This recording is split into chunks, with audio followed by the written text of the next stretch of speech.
The truth didn't come out in Parliament. It didn't come from the press. It came from the Supreme Court, and it has just set off a political earthquake. Keir Starmer, the man many saw as a stable replacement for years of political chaos, now stands at the center of one of the most explosive revelations in modern British politics. According to official court documents released just moments ago, Starmer may have been working on a secret EU deal behind the backs of the British people. Just minutes ago, the UK Supreme Court released a judgment connected to a legal complaint filed by a group of political watchdogs and former civil servants. The complaint alleged that Keir Starmer and his inner circle had been holding undisclosed talks with senior EU officials. According to the court's ruling, key communications, including memos, encrypted emails, and travel records, appear to show discussions about a potential trade and migration pact between the UK and the European Union. This wasn't part of Labour's manifesto. It wasn't debated in the Commons. It was silent, hidden, until now. The case began quietly, nearly 5 months ago, when internal government whistleblowers noticed irregularities in international travel reports. 2 senior Labour aides reportedly flew to Brussels using private diplomatic channels typically reserved for high-level state visits. These trips were not listed in any public or official schedules. That discovery triggered a deeper investigation by the legal team at the Constitutional Integrity Foundation, a non-profit watchdog, who then brought their evidence to the courts. The Supreme Court did not accuse Starmer of breaking any criminal law, at least not yet, but it did issue a historic statement. There is strong and credible evidence suggesting that the leader of the opposition engaged in policy negotiations with foreign powers without parliamentary oversight or public disclosure. Those are not light words. In fact, political experts are already calling this one of the most serious challenges to democratic accountability since the Brexit referendum. What's even more troubling is the nature of the evidence. Included in the court's report is an internal memo marked highly confidential, where Starmer allegedly outlines a plan to re-establish trade harmony through EU standard cooperation. This could suggest a path back into some form of European regulatory framework, something that many British citizens fought hard to leave behind. Another flagged email references the importance of timing and the risk of public misunderstanding before the next election. That phrase alone has sparked a storm of outrage, and then there's the security angle. One retired intelligence official told the press this afternoon that holding foreign policy discussions without proper state protocols could pose a risk to national trust and transparency. If true, it would mean Starmer was effectively acting as a shadow prime minister without any mandate, the official warned. Already, key members of the Conservative Party are calling for a full public inquiry. Former Home Secretary Salah Braverman released a video just moments after the court's statement, saying, "This is a betrayal of public trust. Every voter deserves to know exactly what Starmer promised behind closed doors." Meanwhile, Reform UK leader Richard Tice declared it the final proof that Labour never accepted Brexit and are quietly working to undo it. But it's not just opposition voices. Even some Labour MPs, speaking anonymously, told reporters they were stunned and completely in the dark. One MP reportedly said, "If true, this isn't just a political miscalculation, it's moral dishonesty." The court has now ordered that full records of the meetings, along with all related communications, be released to Parliament within 7 working days. That means more evidence is coming, and likely more shockwaves. While Starmer's office has yet to release an official statement, sources close to the Labour leadership are preparing a strong legal and political response. At this moment, the British public is still reeling. Social media is exploding with hashtags like #StarmerSecretDeal and #EUBackdoorPlot. Online forums and news comment sections are full of outrage, confusion, and demands for answers. For many, this ruling is more than just a legal moment, it's a turning point. The Supreme Court did not say Starmer is guilty, but it said there's enough smoke to believe there may be fire. And in UK politics, especially after years of Brexit battles, that is enough to light a bonfire of public anger. Behind closed doors, away from the public and even most MPs, Keir Starmer may have been building a quiet bridge back to the European Union. According to the newly revealed court evidence, this isn't just vague speculation or political noise, this is a planned and structured agreement. The documents point to a multi-phase strategy that Starmer allegedly prepared with senior EU officials over several private meetings. The deal, if fully confirmed, would not only affect trade, but also influence migration, border control, and legal standards, everything Britain thought it had left behind after Brexit. The most alarming part? This deal doesn't appear anywhere in Labour's public policies or campaign speeches. In fact, during the last election cycle, Starmer firmly promised to make Brexit work without dragging the UK back into the EU. But the court files suggest something very different was being discussed behind the scenes. One internal communication, dated 4 months ago, includes language about realigning trade frameworks to meet EU regulatory benchmarks, which could mean reintroducing certain EU rules under another name. The document also suggests the UK would quietly agree to accept certain EU court rulings in exchange for smoother access to the single market. That would be a seismic shift. After years of battles over sovereignty, any agreement that allows foreign courts to influence British law would be seen by many voters, even moderate ones, as crossing a red line. It's not rejoining the EU outright, but it's a soft return through policy alignment, and the issue doesn't stop with trade. One of the most sensitive parts of the deal touches on migration policy. A leaked draft agreement mentions mutual refugee redistribution protocols. In simple terms, this could mean the UK would once again take in migrants relocated from EU border countries, something it no longer does post-Brexit. This alone is enough to cause political chaos.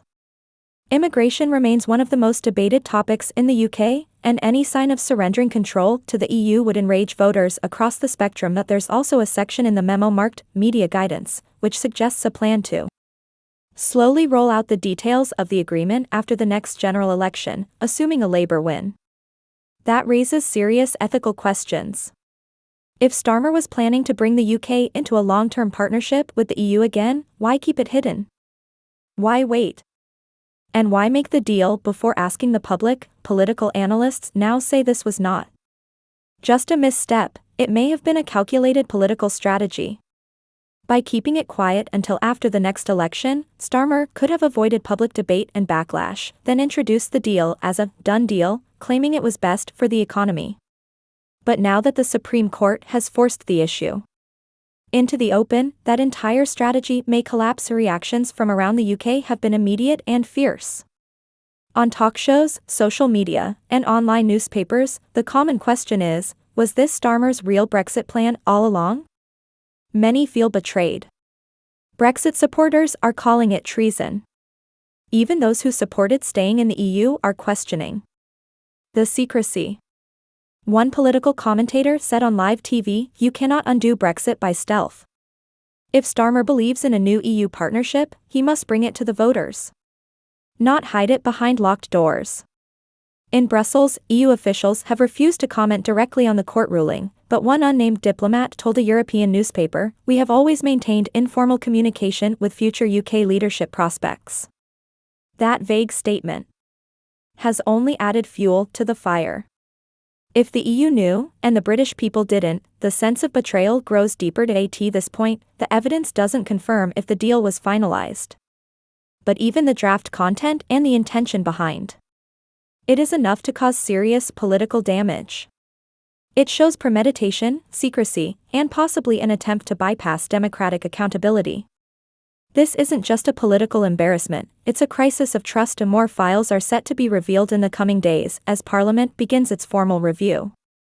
But the damage has already begun.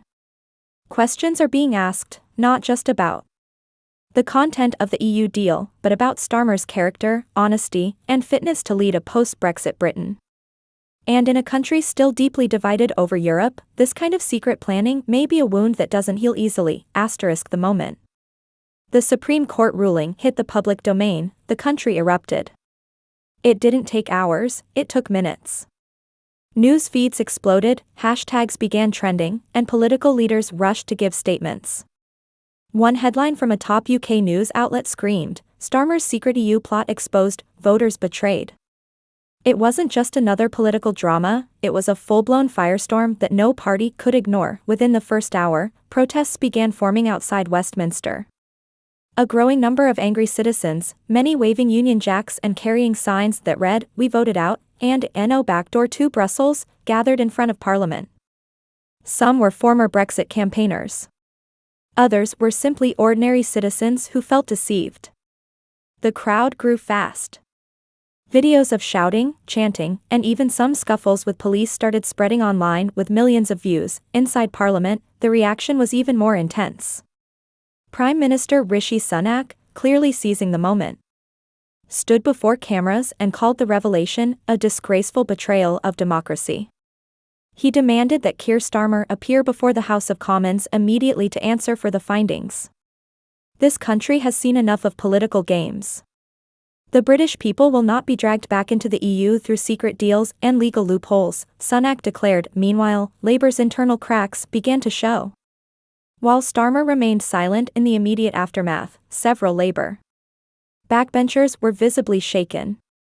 One anonymous MP told a journalist, "If this is real, if he went behind our backs too, then we are all in serious trouble."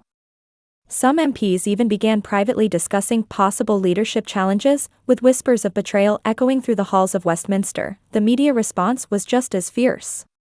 Political commentators across major platforms tore into the situation.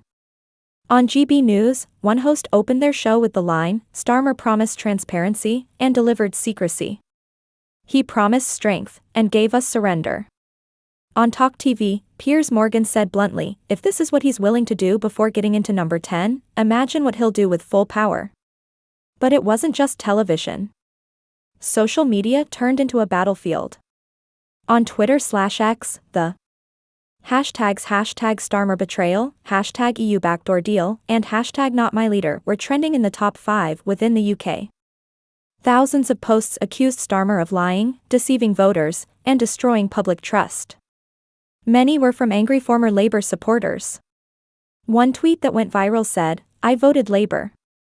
I wanted honesty. If this is true, I'll never vote for them again." Even some Remain supporters, people who had once wanted to stay in the EU, spoke out. But their issue wasn't with the idea of working with Europe. It was the secrecy. A former Lib Dem candidate wrote, "This isn't about Brexit versus Remain anymore. This is about honesty." Starmer had a duty to tell the public. He failed. And then came Reform UK's Richard Tice, never one to miss a political opening. He released a scathing video from outside Parliament, calling for Starmer's resignation and warning that if globalists and backroom elites think they can run Britain without asking the people, we say no. Nigel Farage also chimed in on social media, demanding an official investigation and promising to personally expose every name involved in this shady deal. The Liberal Democrats, while more reserved, still expressed concern. Leader Ed Davey said, "If the court's report is accurate, then Labour has made a serious mistake. Any deal that affects the country's future must be done in daylight, not darkness." As all this unfolded, Starmer's press team was silent for hours. That silence only fueled speculation. Some claimed Labour was scrambling to manage damage control. Others believed Starmer would try to frame the deal as an exploratory dialogue rather than a betrayal. But few were buying it. What makes this firestorm so unique is that it cuts across political lines. It isn't just Brexit versus Remain, or Labour versus Tory. It's about trust. It's about whether leaders can make huge decisions about the nation's future without ever asking the people they serve. And for many, this moment feels like the final straw. A political analyst on Sky News summed it up perfectly. This could be Starmer's defining moment, but not in the way he wanted. It's not just bad optics. It's potentially the undoing of his entire leadership. And the anger is still rising, as the dust begins to settle. One thing is clear, this isn't just a scandal. It's a full-blown crisis of leadership, and the fallout may determine the future of Keir Starmer, the Labour Party, and even Britain's direction post-Brexit. The country now stands at a political crossroads. The Supreme Court has triggered a chain reaction, and no one, especially not Starmer, can escape the consequences. Within hours of the Supreme Court's ruling, pressure began building on Parliament to act. Senior Conservative MPs have called for an emergency session, demanding that Starmer be questioned under oath. Home Secretary James cleverly warned that foreign policy cannot be conducted in secret by opposition leaders. This must be treated as a national security issue. He's not alone. Several high-ranking Tories are now openly discussing whether Starmer may have violated the ministerial code or even committed a breach of parliamentary trust. Legal experts are weighing in too. Some say that while Starmer hasn't yet broken any laws, there may be grounds for a parliamentary investigation or a full public inquiry. The courts have already forced the release of internal communications related to the alleged EU deal. Now, lawyers believe more damaging evidence may come to light in the days ahead, including who was involved, what was agreed, and whether foreign influence was present. And then there's the election impact. Labour had been ahead in most major polls for months. Many believed Starmer was on track to become the next Prime Minister. But now, those numbers are starting to shift. Overnight polling shows a sharp drop in public trust. Nearly 60% of voters say they are less likely to support Starmer if he does not fully explain the allegations. Among swing voters, that number climbs even higher. Reform UK has seen a sudden bump in support, with many angry Brexit voters returning to their camp. Meanwhile, the Conservative Party is using this moment to paint Starmer as a secretive, untrustworthy figure who will undo Brexit through the back door. Labour's silence has only made things worse. Starmer finally released a statement late last night, calling the court's findings deeply misleading and denying any wrongdoing. But he did not directly address the contents of the leaked emails or the Brussels meetings. That response has fallen flat with many voters and politicians alike. A group of 13 Labour MPs have now signed a private letter demanding a full explanation from Starmer. One of them told reporters, "We were blindsided. If this is how he intends to govern, then we have a serious problem before we've even won." The threat of a leadership challenge is real and growing, but what about the EU? So far, Brussels has kept quiet, refusing to comment directly. However, one unnamed EU official told a German news outlet that Starmer was always viewed as someone open to cooperation, and that informal conversations with future UK leaders are common. That carefully worded response only raises more questions. Was the EU already preparing for Starmer to bring Britain back into the fold? As investigations begin and political fallout spreads, British voters are left wondering what else they haven't been told. If one deal could be made in secret, could there be others? Did any money exchange hands?